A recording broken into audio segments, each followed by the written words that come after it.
Dodge City and in the territory on west, there's just one way to handle the killers and the spoilers, and that's with a U.S. Marshal and the smell of Gunsmoke.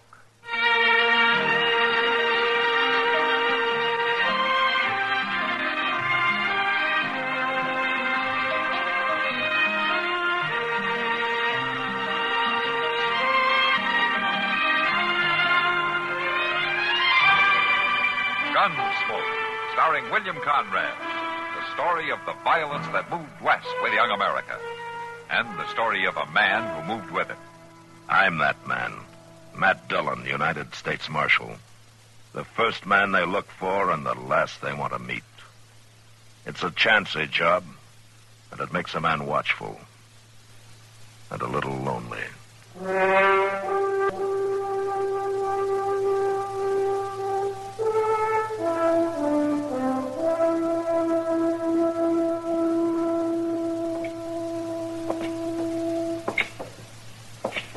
Kindly nippy tonight, ain't it, Mr. Dillon? It's getting toward the season for it, Chester. I always hate to see winter come on. It's a lonesome time of year. You know, I remember you saying last spring that you hated to see summer come on because you didn't like the heat. Well, yeah, but at least it ain't lonesome. There's always something going on in summertime. Yeah, dust and flies, mostly. Well, come on, let's go over to the jail, huh? Well, anyhow, it don't snow and freeze up everything in the summertime.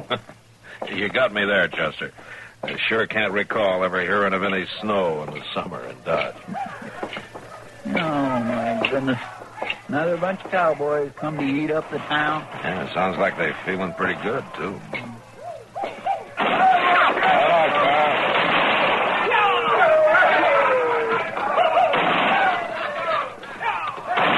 Like the Lazy T outfit, Mr. Dillon. Yeah, it is. That was Carl Willett, the trail boss. What they doing up in the Panhandle this late in the season? Well, I heard they were going to try to make a second drive this year. I've forgotten about it. Well, they're going to have a mighty hard time finding buyers. Most of the cattle agents has gone back east. Yeah, they probably contracted the herd when they were here in the spring. Come on, Chester. Well, ain't you going to stop them shooting that way?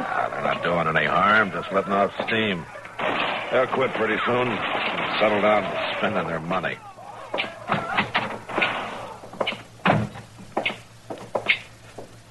I swear I just can't understand the way a trail driver thinks, Mr. Dillon. Yeah? Well, what do you mean? Well, they'll spend 2 months or more working a herd north. Then they hit town with a pocket full of pay. They go out and throw it away in one night, and they're flat broke again till they get back to Texas. Yeah, but they sure got a night to remember, Chester. Well, maybe so, but doggone it, you'd think they'd use some sand once in a while. Well, what is it, Kitty? Up at the end of the street, Matt. You better come. It's Red Bastion's wife. Well, what about her? One of those cowboys shot her.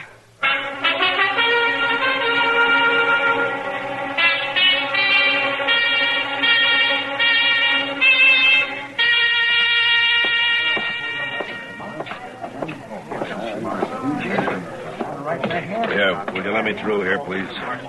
Will you? Please let me through here. Get through here. Stand back now, will you?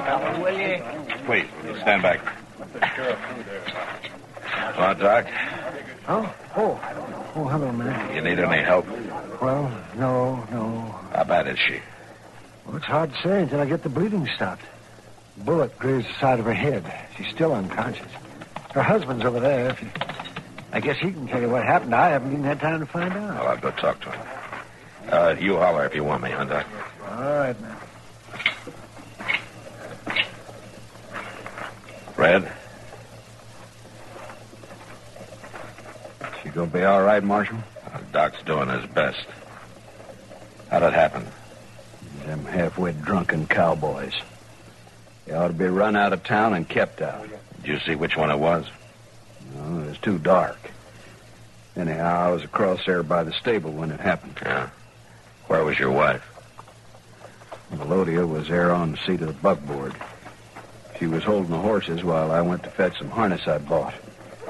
We were just fixing to go back out to the farm. I see. I heard them whooping and hollering and firing their guns. I come running out. Then Melodia yelled and fell off the seat. By the time I got there, found out what had happened, they'd rode on past. That's a bad thing to have happen, Red, even though it wasn't on purpose. That ain't no excuse, Marshal. I know that. And the law will deal with whoever did it. The law's sure better. Now, you just take it easy, Red. I've used gun law before, and I can use it again. Now, don't be a fool. There are 20 lazy T-riders in town. I never started nothing yet I couldn't finish. And whoever shot my wife's going to be a lot better off if you get him before I do. You can tell him that, Marshal. Red. You tell it to him just that way.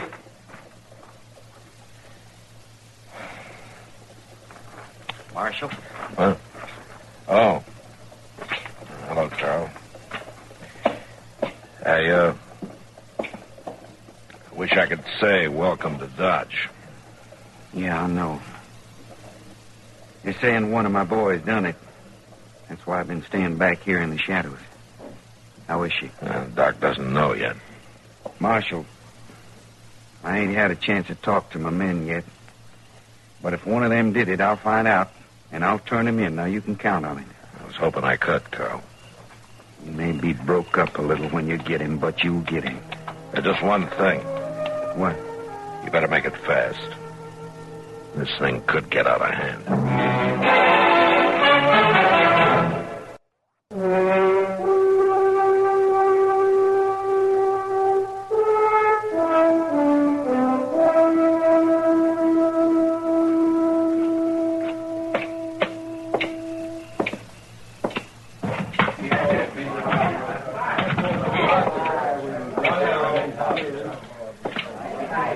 Over here, Matt. Huh?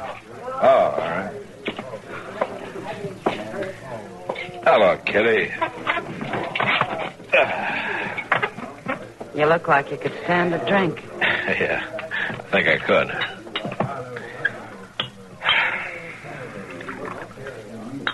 How is she, Matt? Doc's still working on her. He moved her up to his office. Any luck finding out who did it? No. Looks like it's up to Carl Willett. He's checking with his men. Oh, a lot of good that'll do. Those trail drivers stick together like leeches. No, Kitty, I think Carl will try to get to the bottom of it. I figured it was best to let him have first chance anyway. Well, didn't anybody see it happen? Not as far as I can find out. It was dark down there. They were all bunched together, riding fast, firing their guns. Well, it's a dirty shame, Matt. I always liked her. What little I've known of her. She seems real sweet and gentle. Yeah, I've noticed her around town. Marshal. Oh, you want me to leave, Matt? No, you stay around.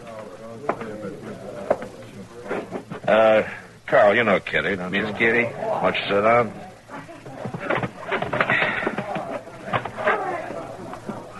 You, may be sorry you invited me, Marshal, when you hear what I got to say. Oh. None of my boys shot at her. They was firing in the air. Yeah. That's what they say, huh? Marshal, I've rode with them men. At least 2 drives with all of them. 10 or 12 with some. And you get to know a man on a cattle drive, and you know when they're telling the truth. I believe them. I see. Marshal? That's her husband. We met last spring. I bought water off him for a couple of weeks. You find out who shot my wife yet, Marshal? I'm working on it, Red. Why don't you make Carl Willett here tell you? It was him and his men riding down that street. None of my boys did it, Bastian. That's so. Yes, that's so. And what makes you think so, Willett? They don't lie to me. If one of them had done it, he'd tell me. Now, ain't that just fine? My wife's laying over there in Doc's office hurt bad, maybe dying, but it ain't nobody's fault. Nobody really done it because your man wouldn't tell a lie. Look, Bastian, nobody feels worse than I do about your wife. But you're barking up the wrong tree. I say you're a liar, Willett. Well, you'll only say All right, once. hold it, both of you. Now, you listen to me, Red. Carl's only saying what he believes. If he's wrong, we'll find out about it. Now, you both just settle down. Looks like I'll have to, Marshal. He's wearing a gun and I ain't. I'll be glad to take it off. No. Tomorrow I'll be wearing one myself.